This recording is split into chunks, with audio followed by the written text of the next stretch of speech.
నమస్కారం NS news కి స్వాగతం. నా పేరు ఉషా. ముందుగా ముఖ్యాంశాలు. కామారెడ్డి జిల్లా యల్లారెడ్డి మండల కేంద్రంలో ఇటీవల జరిగిన జూబ్లీ హిల్స్ ఉప ఎన్నికల్లో కాంగ్రెస్ అభ్యర్థి నవీన్ యాదవ్ గారు ఘన విజయం సాధించిన సందర్భంగా యల్లారెడ్డి శాసనసభ్యులు మదన్ మోహన్ ఆదేశాల మేరకు కాంగ్రెస్ పార్టీ నాయకులు విజయోత్సవాన్ని నిర్వహించారు.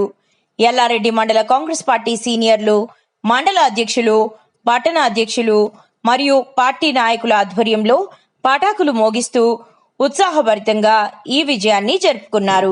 కాంగ్రెస్ పార్టీ జూబ్లీ హిల్స్ ఉప ఎన్నికలో ఘన విజయం సాధించిన సందర్భంగా యల్లారెడ్డి నియోజకవర్గ శాసనసభ్యులు మదన్ మోహన్ గారు ఈరోజు సంతోషం వ్యక్తపరుస్తూ యల్లారెడ్డి నియోజకవర్గ ప్రజలందరూ కూడా ఈరోజు సంతోషంతో కాంగ్రెస్ పార్టీ మీద ఉన్న నమ్మకం ప్రజలలో ఉన్నదని చెప్పేసి ఇంకా అందరూ కూడా తెలుసు.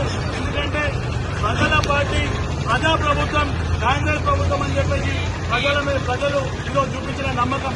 ఎందుకంటే ఈరోజు తెలంగాణ రాష్ట్రంలోనే ఎక్కడా లేని విధంగా ఈరోజు తెలంగాణలో మంచి ప్రజాప్రభుత్వం అనిపించుకున్న ప్రభుత్వం కాంగ్రెస్ ప్రభుత్వం.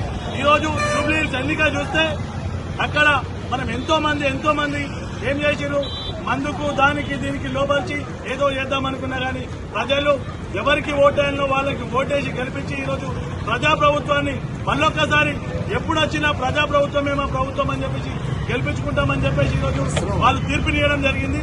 ఆ తీర్పును కూడా తెలంగాణ రాష్ట్రం అంతా కూడా స్వాగతించిందని చెప్పేసి ఈరోజు యల్లారెడ్డి శాఖ తరఫున మేము అందరం కూడా చెప్తా ఉన్నాం. కాంగ్రెస్ పార్టీ జిందాబాద్, కాంగ్రెస్ పార్టీ జిందాబాద్, నవీనన్న గెలుపు, నవీనన్న గెలుపు, కాంగ్రెస్ పార్టీ నాయకత్వం, కాంగ్రెస్ పార్టీ నాయకత్వం, సోనియా గాంధీ నాయకత్వం, రేవంత్ రెడ్డి గారి నాయకత్వం, జగన్మోహన్ గారి నాయకత్వం, ఖర్గే గారి నాయకత్వం. జై కాంగ్రెస్.